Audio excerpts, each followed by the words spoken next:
रायरंगपुर महाविद्यालय रे mega plantation कार्यक्रम आरंभ होती। यही कार्यक्रम रे आज आमर बहुत संख्यार पिला माने उपस्थित थिले। निजे डीएफओ सर फॉरेस्ट रेंजर उपस्थित रही आमर यही प्लांटेशन कार्यक्रम को आगे नहीं चलते। एथिपाई आमे कॉलेज तरफ रायरंगपुर फॉरेस्ट विभाग को अशेष अशेष धन्यवाद। कॉलेज रे आज पालन करूँ ए उपलक्षे आम बहुत गुड़े चारा लगाऊँ। यहाँ 7 दिन पर्यंत चलो। गत वर्ष आम रायरंगपुर डिविजन रे अराउंड 8 लाख सीडलिंग्स आम लगे ए वर्ष आउ 2 लाख अधिक 10 लाख लगे लगे चेष्टा करूँ।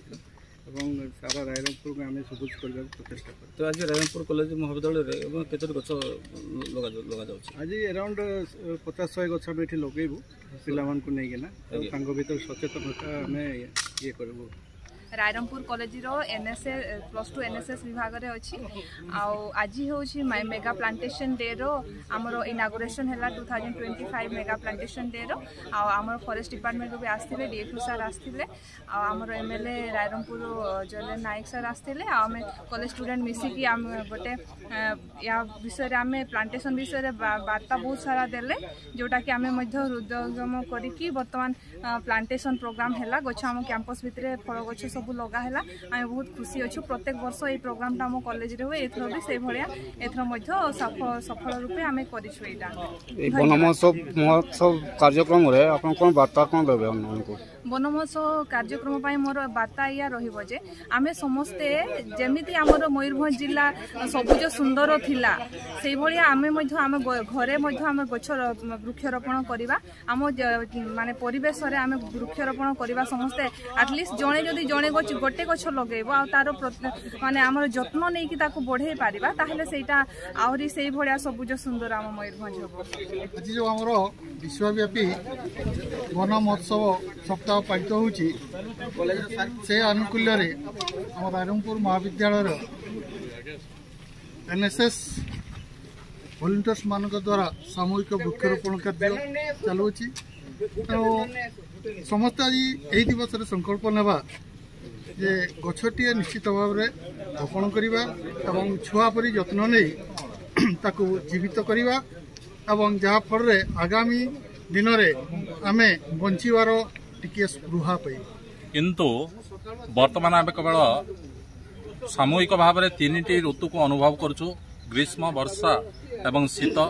किंतु समय आसूची जे शीत ऋतु को भी आम अनुभव करि नाही एवं ता परे परे उद्भिद नथिले वर्षा भी ठीक भाव में हो पारिबो नाही। सेही जो विभीषिका को आम परवर्ती पर्याय रे जो उपलब्धि करवा बा तार जो सम्मुखीन हवा तेणुकरी यथेष्ट पूर्व आम जत्नशील हवा दरकार एवं समस्त प्रयास करने कथा बा प्रधानमंत्री जो कार्यक्रम बा एथर जो आह्वान देइछंती एक पेड़ माँ के नाम। तेणुकरी प्रत्येक व्यक्ति गोटे गोटे वृक्ष रोपण करी बा उचित एवं तत्सहित गछ को बढ़ेवा उचित। केवल खाली लगेदेले हेले नहीं, तार फॉलो अप एक्शन नवा उचित एवं गछटी केमती बंचिबो सेति प्रति यत्नशील हवा उचित। जहाँ सरकारंकर बा वनांचल अधिकारी मानकर यह एक बहुत बड़ प्रयास। ये प्रयास को भूयसी प्रशंसा करी मु रही पारना। प्रत्येक व्यक्तिंकर ये सबू कार्यक्रम रे सामिल हवा उचित एवं वृक्ष को रोपण करवा उचित एवं तार जत्न करवा उचित। आज उत्सव मुखर हो पड़ी रायरंगपुर महाविद्यालय 76तम वन महोत्सव पालन अवसर रे एठी शताधिक वृक्ष रोपण करा जाउछि एवं रायरंगपुर महाविद्यालय को एक सबुज वलय भितर रखिबा पई ए जो प्रयास एवं परिकल्पना रायरंगपुर वनखंड तरफ करा जाउछि।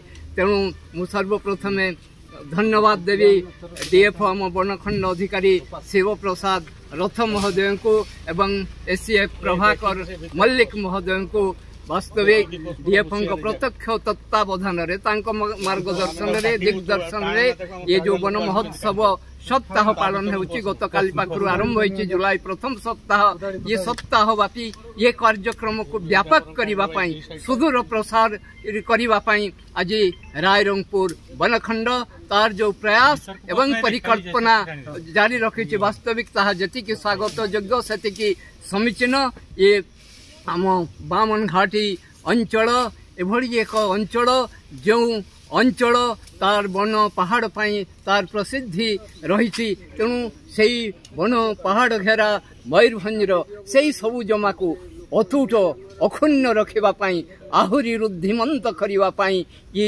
चारा रोपण कार्यक्रम ग्रहण करा जायछि एवं वास्तविक आज रायरंगपुर महाविद्यालय अध्यक्ष महोदय एवं समस्त अध्यापक अध्यापिका छात्र छात्री माने अत्यंत आनंद उत्साह उद्दीपनार सह ये वन महोत्सव को ये आज उत्सव भाव में पालन करुछंती एवं ये वन महोत्सव प्रति तांकर जो आत्मीयता तांकर जो घनिष्ठता आज प्रस्फुटित हो उठी एवं रायरंगपुर महाविद्यालय आज जेभली भाव में उत्सव मुखर हो एक अनन्य परिवेश सृष्टि करिछि एवं आज ये अवसर रे मु रायरंगपुर वनखंड को रायरंगपुर वन विभाग को पुणी थरे अभिनंदन जणाइबी एवं मु आज अत्यंत आनंदित पुलकित जे ये कार्यक्रम को प्रचार प्रसार करने दिगरे बीजे न्यूज